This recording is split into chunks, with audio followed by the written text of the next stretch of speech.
I think we all know what Xavier from an explosive playmaker standpoint. I mean, he can score at any moment. His acceleration, his separation. We know Jordan with his reliability, his physicality, the way he can make contested catches on third down, his blocking on the perimeter. But now you add the physicality of an Isaiah Nair and an A.D. Mitchell and their ability to stretch the field and go up and make one-on-one contested catches. And then the youth and excitement of a Jonte Cook, DeAndre Moore, a Ryan Niblett. So all in all, I like the versatility of this group. I think this group provides opportunities for us that we can do some different things and not feel so kind of static or one-dimensional, that we have now some variety to our game and moving people around. I think it's all that. It's personnel, it's formations, it's motions, it's certain packages, it's allowing some guys to do some things differently than maybe we've asked them to do the last couple years because of other pieces that have been added.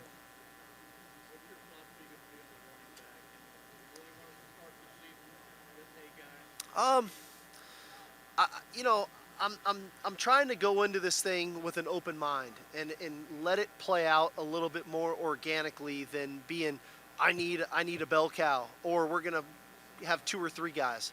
I want to let these guys compete. I want to let them play. I know it's going to be a competitive training camp. I want to see them respond to some adversity. I want to see them carry the ball um, multiple times because that's half of it. Can you be the guy to carry it 20, 25 times, or are you an 8 to 10 carry a game guy? We'll find that out. But we've got a talented room. We know who Keelan is and what he's capable of with all his versatility. I think we've all seen the glimpses of Jonathan Brooks and what he's shown over the last 2 years when his number's been called. I've seen the maturity in Jaden Blue over the last year. I've seen the growth and the potential of a Cedric Baxter. Now I've gotten a chance this summer to see Trey Wisner, and then we've seen the addition of Savion Red. So it's a talented room. We're going to have to figure out in training camp how we want it to look come week 1, week 2, week 3, and then into the season. Whether that's 1, 2, 3 guys, I don't know yet, but we're going to have to make some decisions as we get through training camp. Yeah.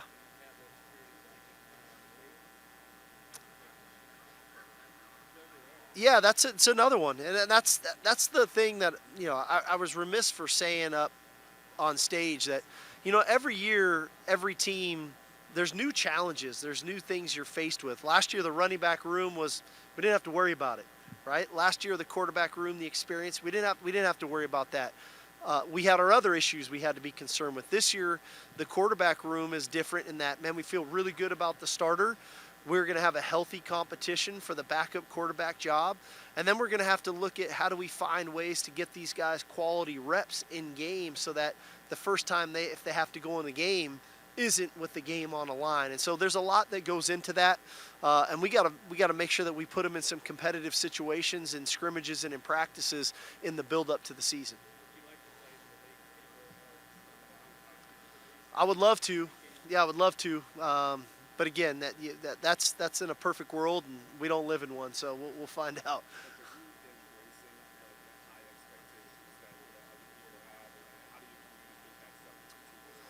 Yeah, I think one thing is, and you guys have, especially the local guys, you know this about me. I don't shy away from what I know our players are reading, hearing, and seeing, and so we acknowledge it and we talk about it, and then we have to kind of put it to the side and say, hey, we all chose to come to the University of Texas. With that comes a responsibility of understanding there's a standard and expectation to compete for championships year in and year out. Just because people think that's who we are, that doesn't mean anything. Ultimately, we're going to be defined by the way we actually play. And so we acknowledged it, let's put it over here. But for every article I can read about how good we're supposed to be, I can find another one of why you guys are wrong for picking us to be good, right? So it's easy. And I did that exercise with them this morning. I put up 5 or 6 different headlines of articles of how great we're supposed to be. And the very next slide, I had 5 or 6 headlines of articles of why we're not supposed to be very good. But in reality, that really doesn't matter. What's going to matter is how we play. So let's get back to work. Let's focus on the minutia, the little things that we know are going to matter come September, October, November, and let's make sure we put a product on the field that makes everybody proud.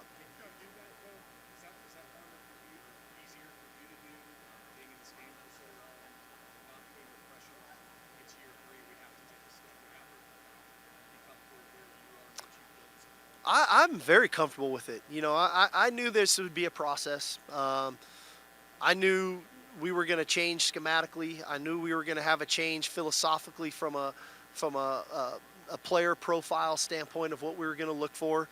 I knew culturally what wanted our culture to look like, smell like, taste like, and all of that. And I feel like we've done a really good job of that. But ultimately, what I also knew is I accepted to be the head coach at the University of Texas, and with that comes expectations. With that comes, we have a responsibility to live up to a standard of the great players, the great teams, the great coaches from before us, and I don't take that lightly. And so, as we continue to navigate our way towards a championship, the goal of it all, I don't shy away from it. But it's easier for me to not put pressure on myself because you know what you sign up for. And if I didn't know that, if I would have been surprised by it all, it would then probably feel like pressure. But it's not surprising to me. I mean, you know what it is. And I think I'm fortunate to have been a head coach before at a couple pretty high-profile places. I think it's fortunate. I haven't spent time at Alabama for a couple seasons of what that looks like, to be really comfortable that this is where we're supposed to be. Now we have to go do the things necessary to make it come to life.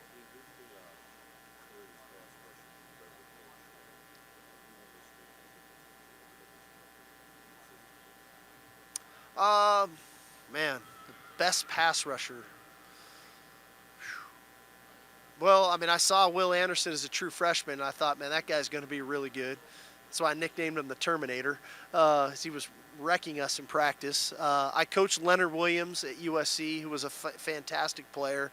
I coached Daniel Teo Nesheim, better known as Haoli Jamora, at the University of Washington. I was on the staff with Clay Matthews at USC and his ability to rush the passer. I had to try to block Terrell Suggs, so that wasn't fun when he was at Arizona State. So ultimately, some of those guys have unique traits, whether they're internal rushers or edge rushers.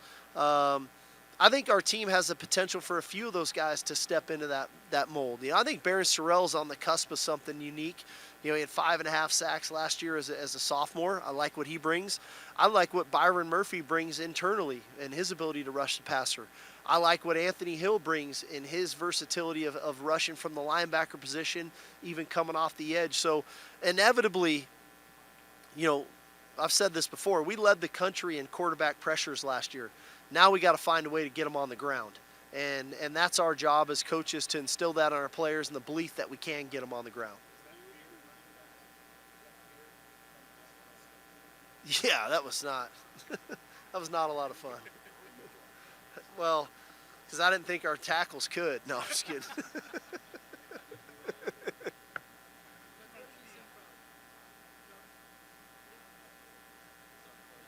Go ahead. I'll get you both. Go for it.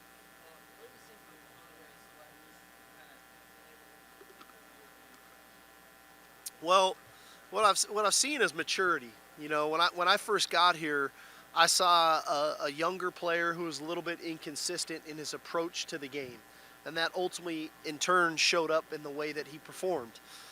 What I've seen now is a guy who's maturing into a guy who's now mentoring those younger players who are inconsistent in their approach to what they're doing. And that, in turn, now he's become a more consistent player on the field. He's obviously a big man. He's very gifted and talented. He can play the run. He can play the pass. He can play multiple positions. But the leadership is something that I'm proud of. The fact that he's on our leadership committee, he's doing the things necessary not only on the field but off the field to be a really good player for us.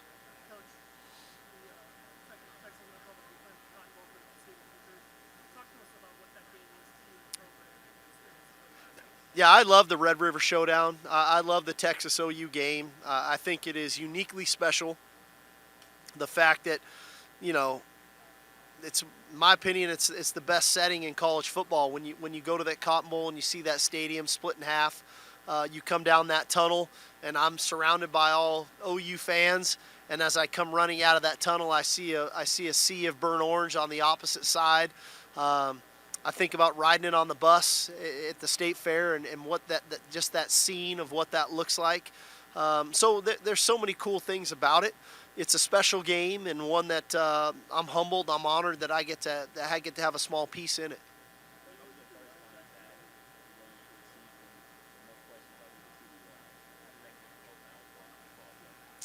Well, I think it's helpful for a lot of reasons. I think it's helpful for our team that they know who the starting quarterback is.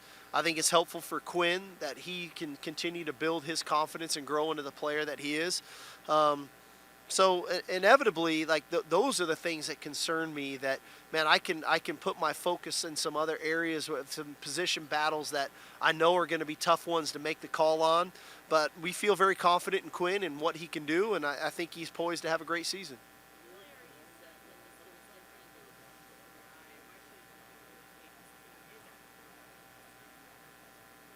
Come to the game. We'll see you Labor Day weekend. Then you can believe it.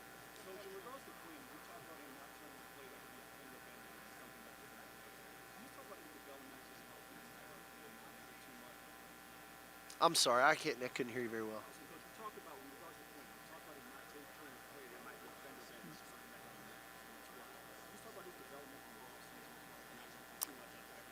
Yeah, I think that sometimes when you feel like you always have something to prove, you can press, you can try too hard because you feel like you have to show what you're capable of, or you want to keep your job, or you want to get people that may be thinking negatively about you because you didn't play great the week before off of you. I think there's a sign of maturity as you grow that, hey man, we think you're plenty good enough. You don't have to prove it to us. You got to just be a great teammate. You got to put in the work, and when your opportunities present themselves, those plays will come. You don't have to try to make things happen. They will happen for you as long as you can recognize them when they're available to you. And so, I just think that's a sign of maturity that he has now that we're seeing that. When those things do come up, that's our job as coaches to nip it in the bud and to get him back recentered and refocused.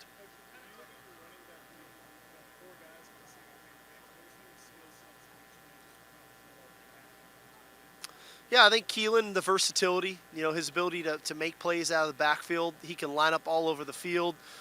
He's a home run hitter for sure.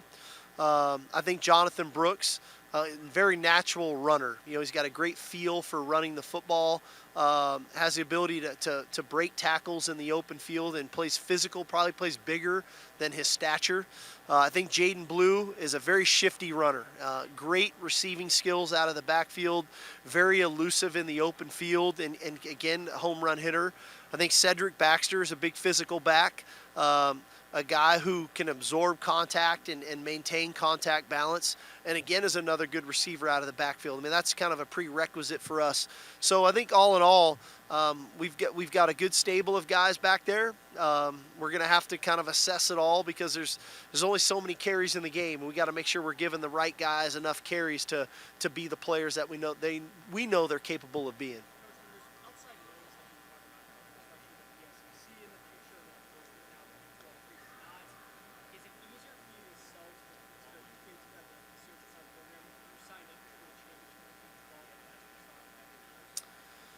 Yeah, sure. I think that at the end of the day, I'm going to have a bunch of guys that are on this team right now that aren't on the team next year. And so they're the leaders of our team right now as it stands. You talk about a Jordan Whittington. You talk about a Christian Jones. You talk about a Travondre Sweat. You talk about a Jaron Thompson for that matter. I mean, you talk about a Jahdae Barron. I mean, these guys who have been here have been fighting for a championship in the Big 12, and they see an opportunity to try to go get one this year. They're the ones that are in that locker room expressing that. They don't need me much to do it. They need me to support their message, and I think that's what my job is to do. And I think that's why they wanted to put. When the SEC wanted to release the schedule for 2024, they wanted to make sure that they put out our 2023 schedule because that's what was important right now.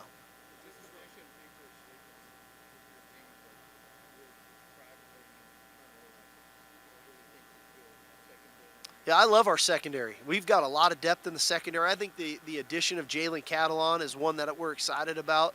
I think Ryan Watts is poised for a really good year. It was a steady player for us last year. I think we've got really good depth at safety with Jaron Thompson, with Keaton Crawford's emergence. Derek Williams now on board of what he can bring. We're getting Jalen Gilbo back healthy, who was a really good player for us early in his true freshman year. Gavin Holmes, a great addition as a transfer corner from Wake Forest. Terrence Brooks, what he's brought at corner and his maturity. Malik Muhammad. So there's a lot of really good players. Xavier Bryce, Austin Jordan. There's a lot of really good players in that secondary that I think has growing confidence to play even tighter covers than we did a year ago. I think we're making the transition into playing the style of defense that we want to play.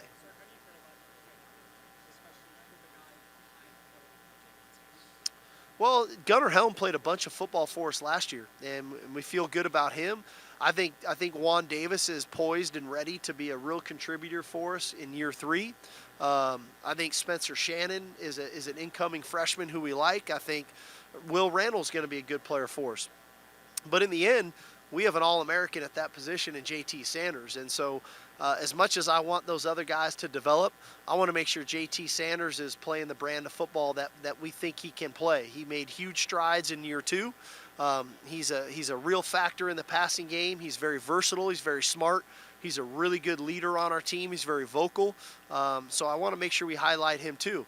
I tried to bring him today. The Big 12 would only let me bring 5 guys, so that's just the way it goes.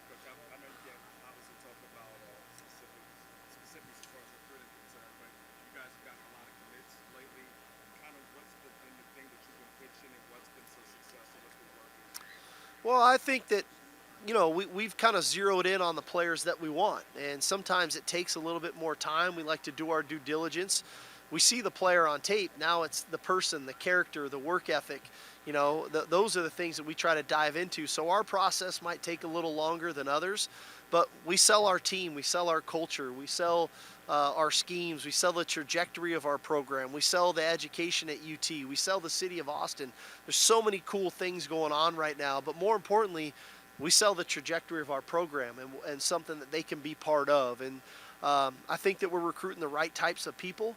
And hopefully the commitments that we've gotten lately, that's not the end. Hopefully we got a few more to come.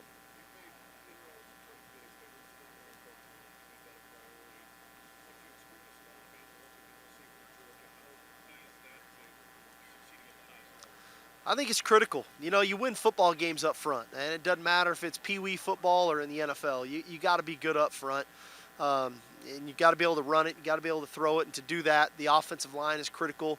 And then you want to be able to stop those things on the defensive line. And so we place huge emphasis there. We've been doing that for years. That was my mindset coming in before I knew we were going to that conference. So I think that bodes well for our immediate future right now in the Big 12 and for our long-term future in the SEC.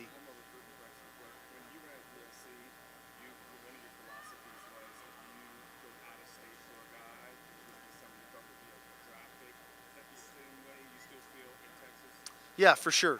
When we get out of state, that guy's got to have, in our minds, a projectable opportunity to be a high-round draft pick. And that doesn't always work out like that, but at least we can see that projection with an opportunity of what that he could be down the road. Yeah. Guys, we got time for 2 more. We're going to bring some players up here.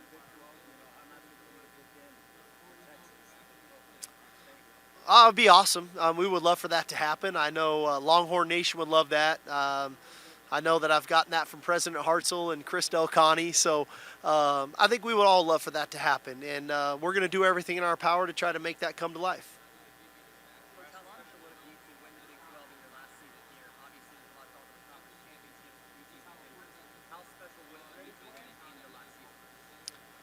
Like I said, I think it would be great for everybody. It would be great for, like I said, Longhorn Nation.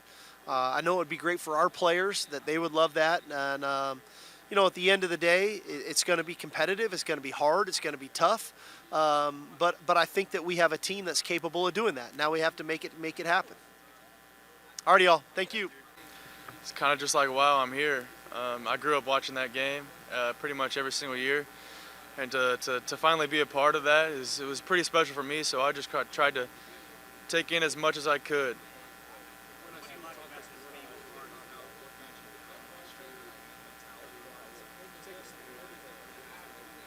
Yeah, I mean, I never really had a season like I did last year in my entire life, so kind of going through those ups and downs was a little bit tough for me. But at the end of the day, I learned a whole lot that I'm able to take with me this year, and kind of apply that.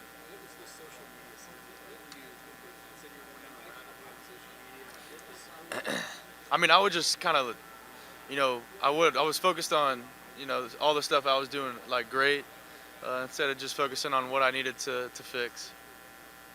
When you guys are picked to win the Big 12 this year, what do you like about this year's team that makes you guys makes you think that you're the best team? Yeah, I mean, I'm excited about this team for sure. Not just talent-wise, but just kind of what we've been doing outside of the scenes and behind the scenes and whatnot. Like, I really feel like we're super close. I mean, we're building a brotherhood. That's pretty special.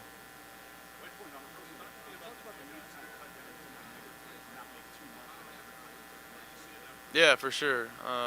Obviously, you can't just try to hit a home run every single time. Coach Sark has a good analogy. You can't go broke taking a profit. So sometimes, the downfield shot's not there, so you just got to check it down and live to play another down.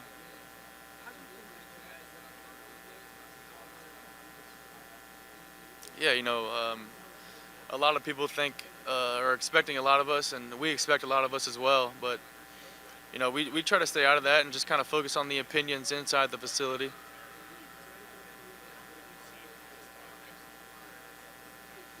Yeah, I mean, we're just focused on what we can control at the end of the day. Yeah.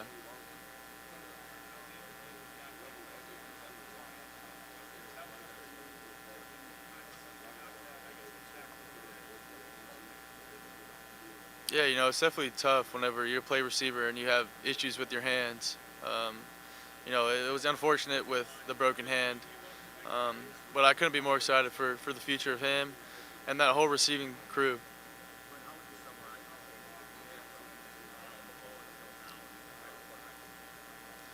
Yeah, I mean, I really focused on, my body and just trying to get as healthy as I could before, the season starts. And I haven't felt, this healthy in a while, so I'm pretty fired up.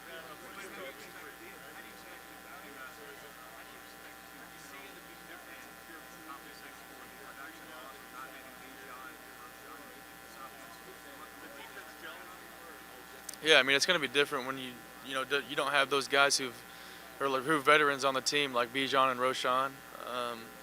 But I couldn't be more excited about the depth we have in the running back room.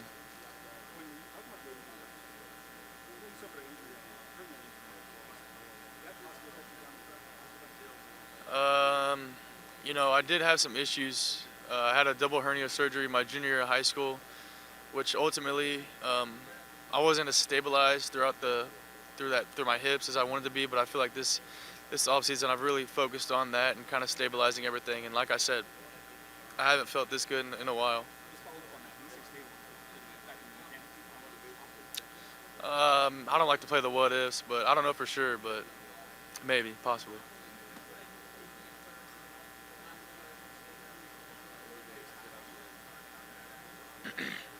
I mean, I think there's always a target on our back, but there's also a target on the opponents that we're playing. We put a target on them. It's kind of like John Wick. He's being hunted, but at the same time, he's hunting those guys as well.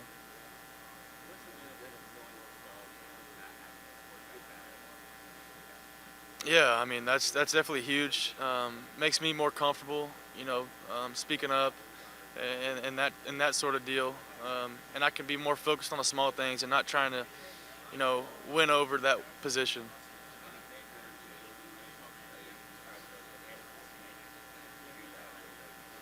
Yeah, I mean, that's awesome. As a quarterback, you're kind of expected to be that person, whether you like it or not. And it's been fun for me just because it's a new area that I'm kind of not used to. But it's been fun for me.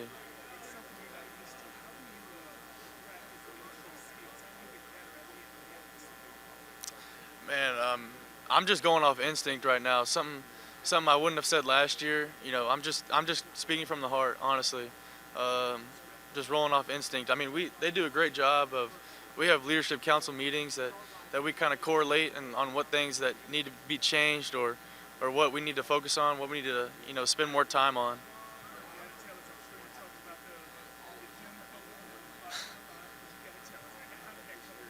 I mean, yeah, we planned on taking a picture June 30th months ago. I mean, that was our motivation. We all wanted to change our bodies. We all wanted to be more fit and just look better overall as a whole quarterback room. I mean, he's up there for sure. He's a tall son of a gun. He claims every time we tell him he's 6'7" or whatever, he's like, no, I'm 6'4", but he's tall. He's tall. Yeah, I mean that's huge. That's huge for me. Um, a couple of those guys were true freshmen, and the way they stepped up last year was huge.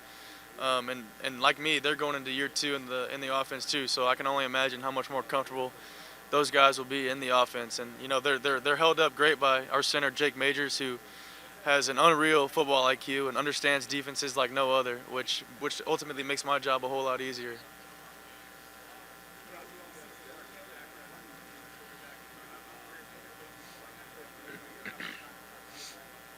Yeah, Coach Milwee has been great to me and that whole quarterback room. I mean, we lean on him a lot. I mean, he's leading our quarterback meetings. When we have questions, when Coach Shark's not available, we go to him. He's been a huge help for me in my knowledge of the offense and kind of, what I need to fix this offseason. And he's been a huge help for me this offseason.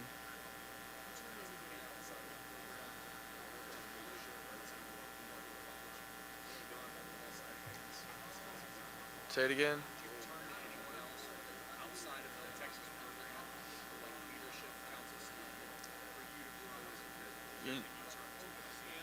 Not really, but I've seen the way it's supposed to look, how to lead in Roshan, and guys like him. So I kind of looked up to him last year, kind of see how he treated things, and obviously I'm not doing everything like him. I have my own sort of twists on certain things, but he was a big help to kind of see for me since I was so young last year. Being able to see, again, like what it looks like has been a huge help.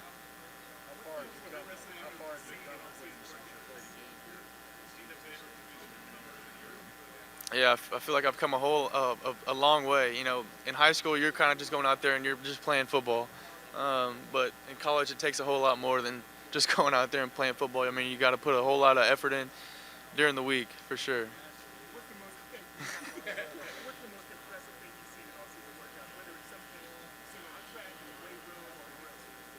Overall, or for anybody? I mean, I would say just how bought in we are this year. Last year, I feel like this year we're having a lot more fun with it. We're not like, man, we got to go out there and in the heat and, just try to survive. I mean, we're going out there and we're trying to attack instead of just trying to survive. Funniest moment? Man, I don't know if I can say this on camera, but there's been a few. We'll leave it at that. No, I know you guys are trying to get a story, but I'm not going to give it to you.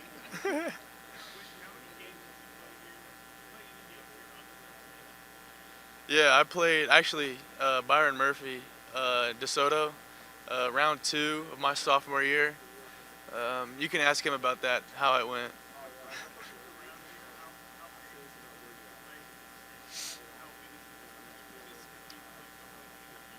Yeah, I mean, growing up playing Texas high school football, this is where you want to end up playing the last game of the season. And it's kind of funny, in the Big 12, this is where you want to end up towards the end of the season. Not the last game, but towards the end of the season. It's cool. It's cool. It's a great environment, especially, I mean, they pack this thing out for high school games. It's crazy. Texas football is definitely different.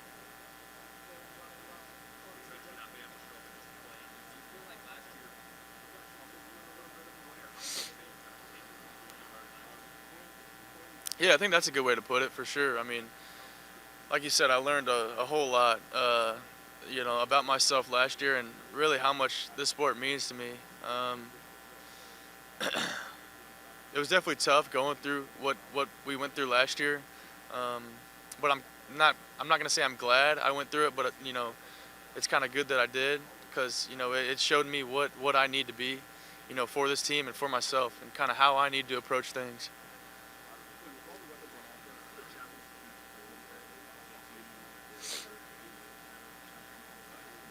I wouldn't say it's a challenge. All those guys have a variety of ways of how they get open, and we have, calls for all these guys, and it's cool to see they're not selfish guys. As long as we're winning, I know those guys are going to be happy.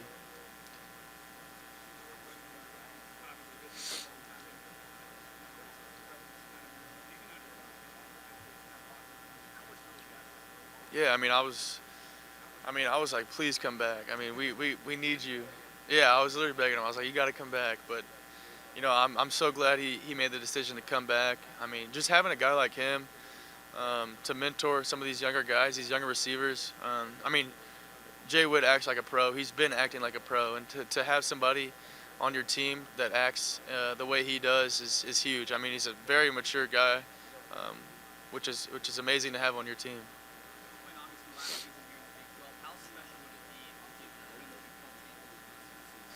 Yeah, I mean, it would be special any year you win the Big 12 championship. But we're just gonna try to go 1-0 every week and see what happens. But yeah, our bullseye is the Big 12 championship.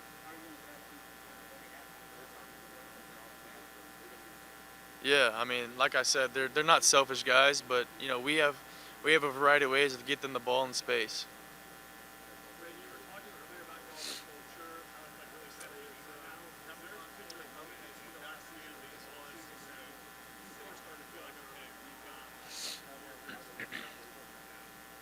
Yeah, I would say just of how much, some of the older guys and the leaders on this team got together and kind of made the decision like, this is what we want to be. This is how we want to do it, and this is how we want to get it to the team, and this is how we want to introduce it to the team. That was a huge step for us to have it's easier when there's a group of us kind of being leaders for the whole team, because the team won't feel like we're just picking out certain guys whenever it's multiple people, kind of harping on the same thing.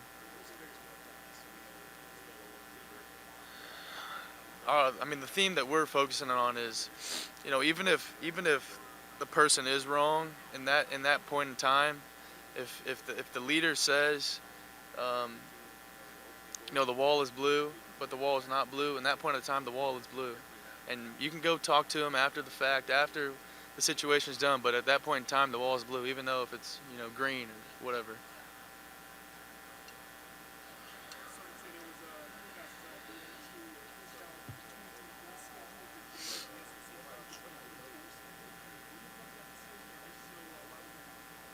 Yeah, I mean, we just thought it was a good idea to stay focused on the mission at hand. Coach Sark approached us with the idea, and obviously we're all the way behind Coach Sark for sure.